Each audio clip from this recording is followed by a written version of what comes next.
And in this situation, we have a mystery book that we don't have the last page. For rescue teams, scaling back a search can feel like a gut punch. There is no ending and no answer after almost 2 weeks of all-out efforts round the clock to find 5-year-old Summer Wells. The TBI calls its investigation active, even as authorities suspend the day-to-day search. I spoke with a veteran rescuer about a hunt not for closure, but for an answer. I've been involved in search and rescue since 1978, so that's 43 years. 43 years and nearly 200 searches, but Jeff Wadley says looking for missing 5-year-old Summer Wells felt different. Something special about a missing child that tugs at the heartstrings. He says the adrenaline, the emotions, and the exhaustion of another day without any trace can wear on even the most experienced rescuers. As the search continues on, the length of the search for a child is a very emotionally draining situation. We want to go out, no matter what the weather, no matter the terrain, to bring the missing home.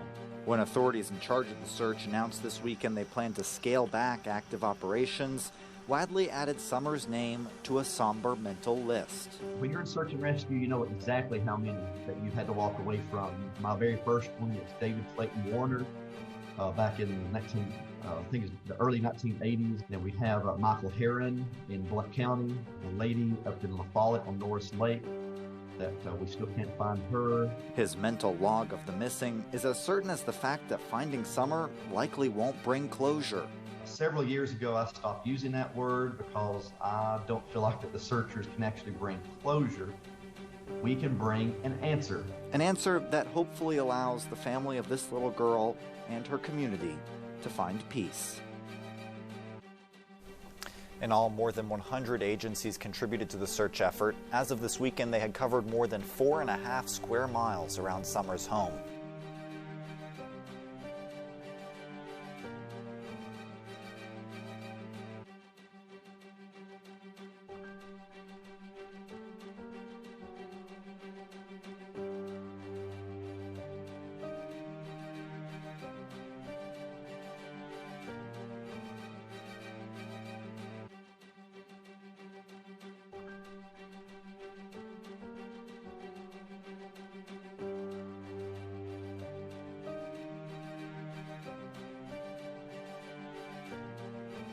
Well, today marks 1 month since Summer Wells was reported missing from her Hawkins County home.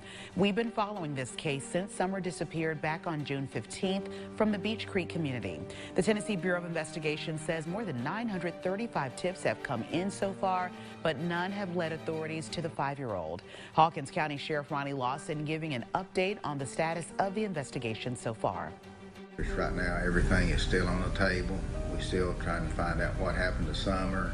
So everybody's still a person of interest. We're still looking at help from the landowners too, to go back and check their trail cameras, their security cameras every day, especially around the time that she disappeared. The search for Summer has come at a cost.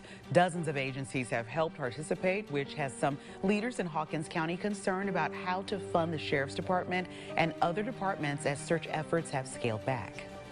It really exposed all of the weaknesses, I guess, of our first responder practice, because, you know, when you've got a search this big and we're putting this much energy into finding this child, you know, any shortfalls that we might have, they're going to get exposed. County is heading into this fiscal year on a $2 million deficit and plans to make up the money from the reserve fund. And if you have first